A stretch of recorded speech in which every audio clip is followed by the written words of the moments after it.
मैं दीपांशु आप सभी का अपने चैनल शॉर्टकट्स वे पे स्वागत करते हैं।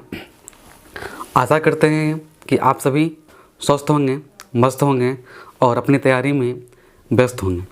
और यदि आप तैयारी में व्यस्त नहीं हैं, आप इंस्टाग्राम, रील्स, फेसबुक में मस्त हैं, व्यस्त हैं, तो ये ठीक है छोड़िए और पढ़ाई में व्यस्त हो जाइए। चलिए बात करते हैं आज हम। इससे पहले जो है बौद्ध धर्म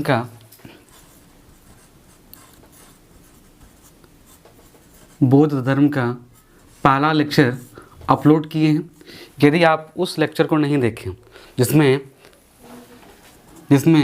गौतम बुद्ध का सामान्य परिचय, कैसे जन्म हुआ, कहाँ जन्म हुआ, कैसे उसको ज्ञान की प्राप्ति हुआ और किस तरह वो बौद्ध धर्म का प्रसार किया, इनके बारे में हम उस वीडियो में विस्तृत रूप से चर्चा किए हैं। और आज बौद्ध धर्म का दूसरा लेक्चर है। इसमें जो है हम बौद्ध धर्म के संगति या सभा, साथ में उस सभा में क्या क्या योगदान, क्या भूमिका रहा, क्या विशेषता रहा, उसको हम आज कवर करेंगे और कुछ करंट इशू के ऊपर हम इसमें चर्चा करेंगे जो बौद्ध धर्म से संबंधित है। चलिए बात करते हैं आज बौद्ध धर्म का सेकंड लेक्चर में। चलिए पहले इसको देख लेते हैं, फिर बाद में बताएंगे। बौद्ध संगति या बौद्ध संगति को हम बौद्ध सभा कहते हैं। ये सभा जो है गौतम बुद्ध के मृत्यु के पश्चात सभा हुआ था, संगति हुआ था। और उस संगति में जो है कुछ इस संगति की विशेषताएं हैं, उसको हम जानेंगे।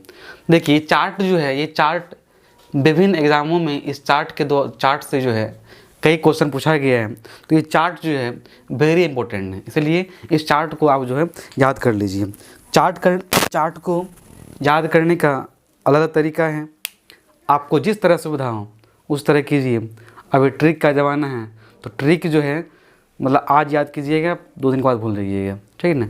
तो एक कॉन्सेप्ट जो है उसको थोड़ा सा ध्यान दीजिए।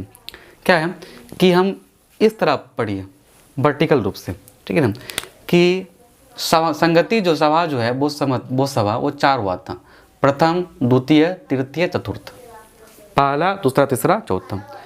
बात करते हैं वर्ष का, तो गौतम बुद्ध की मृत्यु के पश्चात 483 याद तो रहेगा ही, ठीक है ना। और इनके 100 वर्ष बाद 383 और इनके मान लीजिए, ठीक है ना, 247 वर्ष में, मतलब 250 को मान लीजिए, लगभग 250 ईसा पूर्व में हुआ था तृतीय। चतुर्थ जो है ईसा के प्रथम सदी में हुआ था। तो ये वर्ष हुआ। बात करें स्थान का, तो स्थान को याद कीजिएगा कि मगध का सबसे राजधानी जो था, प्राथमिक राजधानी कहाँ था, राजगिरी के बाद वैशाली हुआ, वैशाली के बाद पाटलिपुत्र हुआ। तो जिस तरह राजधानी जो है बदला, उस तरह आप जो है ना वो संगति भी, सभा भी स्थान उसका बदला है। राजगिरी, वैशाली, पाटलिपुत्र, ये तीनों कहाँ हैं, बिहार में। एकमात्र कुंडलवन जो है ये जम्मू कश्मीर में है। तो प्रथम, द्वितीय, तृतीय, चतुर्थ, पहला 483, दूसरा 383, तीसरा 250, चौथा मान लीजिए प्रथम 70, मतलब 102-3 वर्ष में जो हिसाब इसमें हुआ था, ठीक है। इसके अध्यक्ष कौन थे? अध्यक्ष पहला सभा का अध्यक्ष था महाकश्यप, दूसरा का शुभकामी, तीसरा का अध्यक्ष था मोगलीपुत्र और चौथा का था वसुमित्र और अशोक घोष था, ठीक है ना। शासक तो पहले कौन थे? अजातशत्रु, उसके बाद कालाशोक, फिर अशोक, फिर कनिष्क। तो आप इसके कार्यकाल को भी आप याद कर सकते हैं। पहले हुआ तो पहले कौन सा शासक था? अजातशत्रु था। और अंतिम कब हुआ? कनिष्क शासनकाल में। इससे आप याद कर सकते हैं। चार्ट को 1-2 बार याद कीजिएगा, याद हो जाएगा। तो ये हुआ। अब इन सभा में जो है, इन सभा में क्या क्या किया गया है, ठीक है ना, क्या विशेषताएं रही उसके बारे में जानेंगे। यहाँ शुरू करते हैं। प्रथम सभा कब हुआ? 483 ईस्वी में। स्थान क्या था? राजगिरी। अध्यक्ष कौन था? महाकश्यप। और शासक कौन था? अजातशत्रु। तो इस सभा में जो है, इस सभा में सूत पिटक और विनय पिटक, ये 2 बौद्ध ग्रंथ हैं जिसका रचना किया गया। और इस सूत पिटक में जो है बुद्ध के उपदेशों और नैतिक सिद्धांत का संग्रह किया गया। मतलब सूत पिटक जो ग्रंथ है उसमें बुद्ध द्वारा दिए गए उपदेश और नैतिक सिद्धांत का उसमें संग्रह किया गया, संकलन किया गया। जबकि बात करें विनय पिटक में जो है संघ संबंधी नियम और दैनिक जीवन को उसमें संग्रह किया गया। साथ ही सूत पिटक आप पढ़े गौतम बुद्ध का दो महत्वपूर्ण शिष्य थे, एक था आनंद, दूसरा था उपाली। पहला वीडियो में जो हम कवर किए। तो आनंद के द्वारा सूत पिटक का रचना किया गया, वहीं उपाली के द्वारा विनय पिटक का रचना किया गया। ये बात करें, ठीक है। जब सूत पिटक और विनय पिटक पढ़ लिए, एक पिटक और पढ़ लेते हैं, अभिधम पिटक। ठीक, अभिधम पिटक। अभिधम पिटक जो है, अभिधम पिटक, इसमें दार्शनिक सिद्धांत और बौद्ध भिक्षु का जीवन, तो किसके कार्यकाल में? तो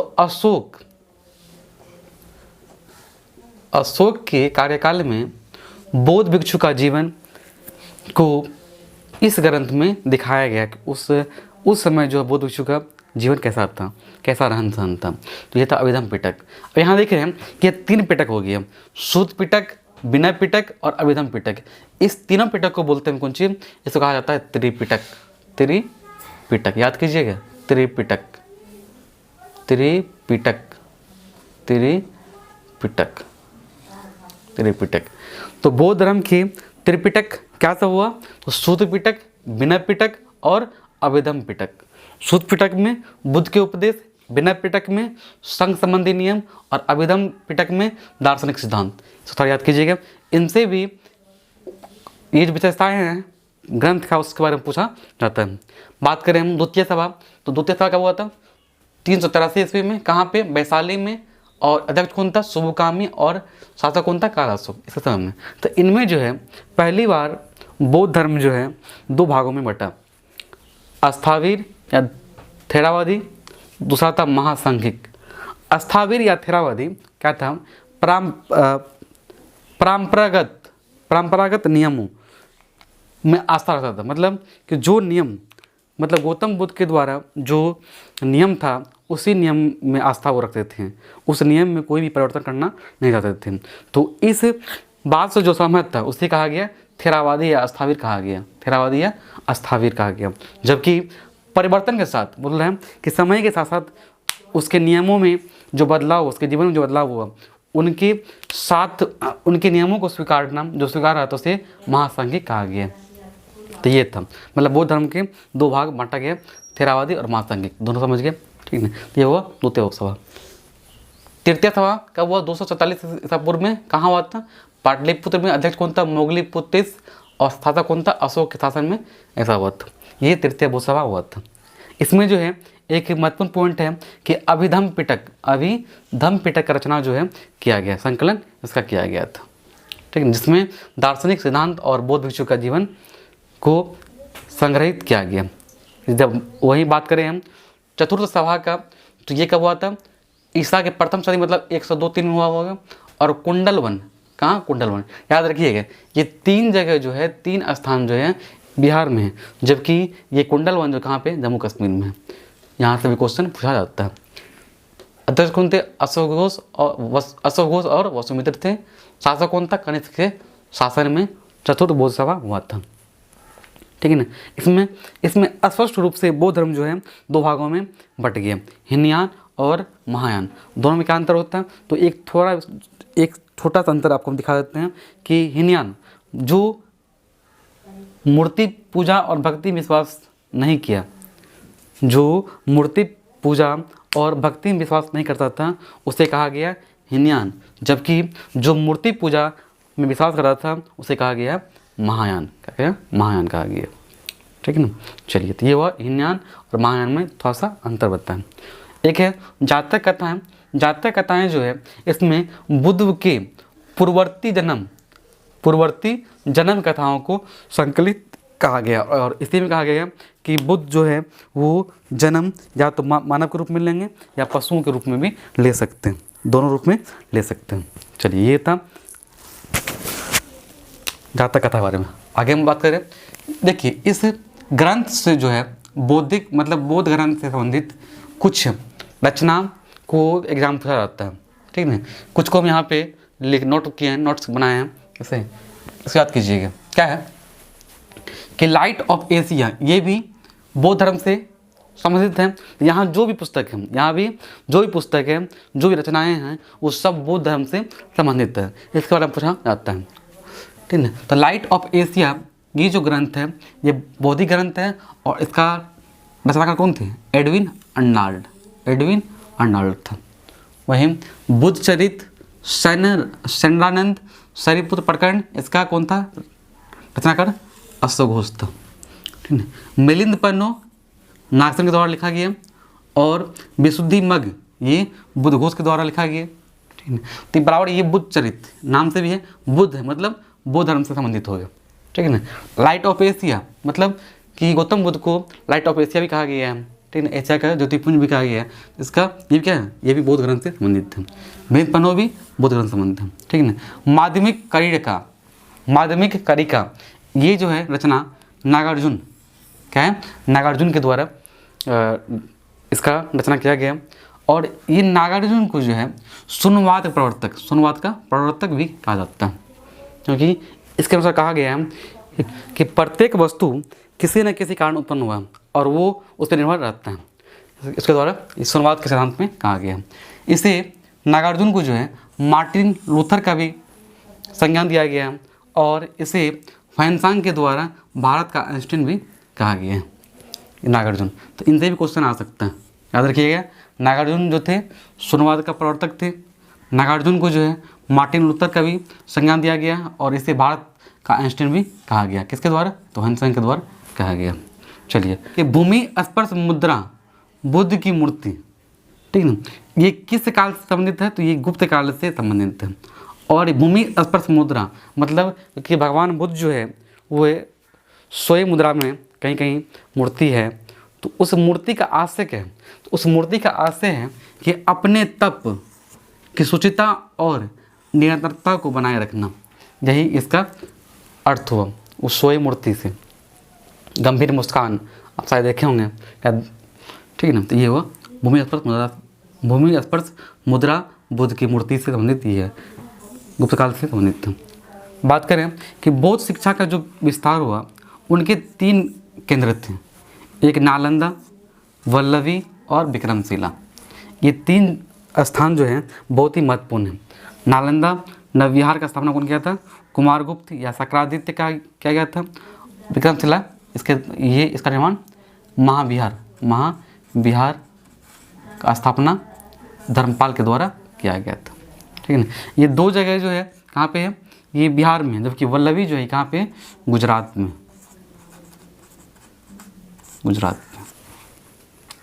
चलिए महापरिनिर्माण, महानिष्क्रमण, धर्म चक्र परिवर्तन, ये क्या शब्द होता है वो पिछले वीडियो में आप जान जाएंगे। यदि आप उसको देखते हैं तो उसको आप ज़रूर देखिएगा। महापरिनिर्माण मंदिर जो है ये कहाँ पे है? तो कुशीनगर, कहाँ पे है? यूपी में जो है इस मंदिर का स्थापना किया गया। पबरन एक समारोह है जब वर्षा ऋतु में बौद्ध भिक्षु बिहार में, ठीक है, जो बौद्ध भिक्षु का विश्राम स्थल था बिहार, उसमें वो एकत्रित होते थे और बौद्ध धर्म के प्रसार के लिए, ठीक ना, विकास के लिए उसे क्या करना है, इसी पबरन समारोह में जो है ये इसका एक नियम मानते थे, क्या करना आगे, क्या नहीं करना है, क्या हुआ अभी तक में। ये था पबरन समारोह जो है बौद्ध भिक्षु से संबंधित है। ठीक है। विश्व के सबसे ऊंचा विश्व शांति स्तूप कहाँ पे है? तो कहाँ पे? राजगीर में। याद रखिएगा कहाँ पे? राजगीर में। विश्व के सबसे ऊंचा विश्व शांति स्तूप कहाँ पे? राजगीर में। ठीक है ना। बुद्ध की 80 फुट बड़ी प्रतिमा निर्मित है कहाँ पे? तो कहाँ पे? बोधगया में। और ये मूर्ति जो है, इस प्रतिमा को जो है जापानियों के द्वारा बनाया गया है और ये 7 वर्ष इसको बनने में लगा था। कितना? 7 वर्ष। और जापान में ही एक दाइजोग्यो संप्रदाय है जिसके द्वारा बुद्ध की प्रतिमा को निर्माण किया गया। हीनयान अवस्था का विशालतम एवं सर्वाधिक विकसित शैलकृत मतलब पत्थर से बना हुआ चैत्यगिरी कहाँ पे है? तो कहाँ पे? महाराष्ट्र में। कौन सी गुफा है? कन्हेरी गुफा। और इसी कन्हेरी गुफा में जो है भगवान बुद्ध का 4 भुजाएं और 11 मुख वाला मूर्ति है, एकमात्र मूर्ति है जो कहाँ पे है, कन्हेरी गुफा में। याद रखिएगा इसको, 4 भुजाएं और 11 मुख है, ठीक है। इसका विस्तार, ठीक है, विस्तार कहाँ है, तो श्रीलंका, थाईलैंड, वर्मा, पाकिस्तान, अफगानिस्तान के साथ साथ दक्षिण भारत में इसका विस्तार काफ़ी है, क्योंकि और गौतम बुद्ध का जो मतलब बौद्ध धर्म का जो विस्तार कहाँ पे है, वो अधिकतर आपको दक्षिण भारत में ही मिलेगा। बात करें अब हम बौद्ध धर्म के पतन के बारे में, तो बौद्ध धर्म का पतन का 2 कारण था। एक कारण क्या है, वर्जियान एक शाखा है, ठीक है ना, और ये शाखा जो है मध्यकाल आते आते भारत में बहुत ही शक्तिशाली हो गए थे। लेकिन इसमें एक कारण था कि ये जो है जादू टोना, झाड़ फूक, तंत्र मंत्र जैसे अंधविश्वास पे ये काफ़ी विश्वास करते थे। और इसी कारण कहा गया है कि बौद्ध धर्म का पतन का मुख्य जो कारण था वो क्या था, वर्जियान शाखा का विकसित होना था, ठीक है ना। दूसरा कारण ये भी था कि मध्यकालीन समय में भारत में विष्णु का अवतार, इसका कहा गया है कि विष्णु का अवतार हो गया। इससे क्या हुआ, बौद्ध धर्म के जो अनुयायी थे, बौद्ध धर्म के जो अनुयायी थे वो विष्णु भगवान की तरफ क्या हुए, उसका झुकाव इधर आ गया, ठीक है, इस तरफ वो आकर्षित हो गया। इसीलिए क्या हुआ, बौद्ध धर्म का पतन हो गया या धीरे धीरे होना आरंभ हो गया। ये बात की हम बौद्ध धर्म के बारे में। नेक्स्ट वीडियो जो है वो जैन धर्म आएगा। जैन धर्म, इससे पहले जो है क्या पढ़ाए हम इतिहास का जो है, इतिहास का प्राचीन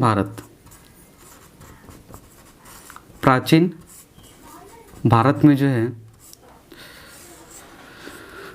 पाषाण काल, सिंधु सभ्यता, वैदिक काल,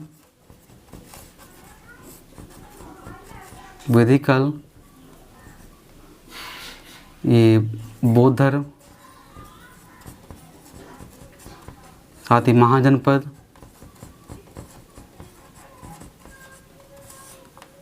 इतना टॉपिक को जो हम अभी तक में कवर कर चुके हैं। इसका आपको वीडियो हमारे चैनल पे मिल जाएगा। आप टॉपिक देखिए, फिर इस टॉपिक देखने के बाद किसी अच्छे बुक से जो है ऑब्जेक्टिव बनाइए, आपको निश्चित रूप से बनेगा सभी। इसके अलावा यदि आप मेरे चैनल से जुड़े हुए हैं तो आपको हर एक टॉपिक का जो है ऑब्जेक्टिव MCQ करवाया गया है। और ये MCQ नहीं, ये PYQ भी है जो किसी न किसी एग्ज़ाम में पूछा गया है, ठीक है ना। तो देखिएगा, इस सारे टॉपिक को देखिए, उसके बाद उसका क्वेश्चन सॉल्व कीजिए। इसके अलावा एक सीरीज आता है रात के 10 बजे, ठीक है। इसमें क्या, इसमें जो है आपको 3 दिन मिलेगा, 3 डे आपको मिलता है PYQ, ठीक है ना। इसको भी आप निश्चित रूप से देखिए, ये भी आपके सफलता में जो है महत्वपूर्ण भूमिका निभाएगा। थैंक यू, धन्यवाद। सब्सक्राइब कीजिए।